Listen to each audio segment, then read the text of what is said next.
suis un Mwami au service de son peuple. Je ne vis que pour ça. Tous ceux qui me connaissent personnellement savent que je ne respire que pour ma population. Voilà, c'est un Mwami au service de son peuple. Proche de son peuple, au service de son peuple. C'est difficile de parler de soi-même. Et ce n'est pas à moi de dire que je suis le véritable Mwami ou pas. Bon, moi je suis ce que je suis. Il y a des gardiens de coutume, il y a la famille régnante. Pour ça, il y a des mécanismes appropriés, des mécanismes coutumiers appropriés.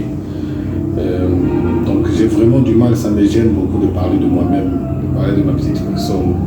C'est vrai qu'il y avait des problèmes,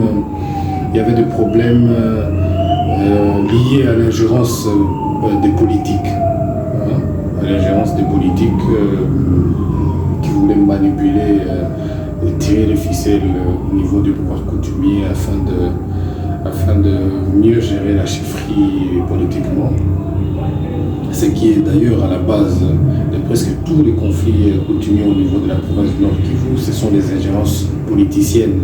Laissez-moi dire ça, permettez-moi de dire ça, les ingérences politiciennes. Chaque politicien, chaque député, chaque ministre voudrait avoir un Mwami de son obédience ou un chef de mouvement de son obédience, ce qui a créé tout ce que nous avons aujourd'hui à partir de Lubero, on descend jusqu'à Massissi. Voilà, et c'était le cas pour la chefferie de Bukumu. C'était le cas pour la chefferie de Bukumu, mais heureusement, Dieu merci, avec le soutien de notre population qui tient beaucoup au respect des coutumes et au respect de nos traditions qui sont même les socles de notre identité en tant que peuple de Bukumu. La population s'est appropriée cette question. Et maintenant, selon mon ascendance, c'est difficile de parler dans quelques minutes de parler de toute cette histoire de plus d'un siècle. Mais le pouvoir se transmet de père en fils. C'est donc la succession, elle est donc automatique. C'est par ordre de primogéniture mâle. À moins que le Mwami de son vivant n'ait devenu autre que son fils aîné parmi ses enfants.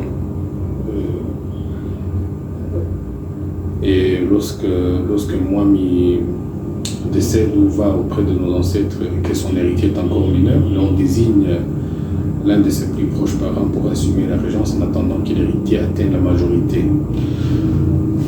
Sinon, d'autres procédures coutumières vont dans le cadre justement du code ésotérique. Ce sont des procédures qui ne peuvent pas être exposées au savoir du public. Ça reste dans le secret, ça reste dans le cadre du code ésotérique, oui. Mais bon, pour l'ascendance, mon père, moi je succède à mon père, a fait mon père, que Dieu ait son âme, moi Mikaël Boutitiko Defroy, qui lui aussi a succédé à son père Boutitika Mbebe Noir, qui lui-même a succédé à son père, moi Mikaël Kabunda Paul, moi Mikaël Kabunda Paul qui a succédé à son père, le moi Mibunda, et ça monte jusqu'à la 12e génération, vers le 15e siècle. C'est une longue histoire, oui. Mais entre-temps, à partir de 1962, après la mort de mon grand-père, moi, Mibutitika Mbebe Noir, il y a eu une série d'intérimaires,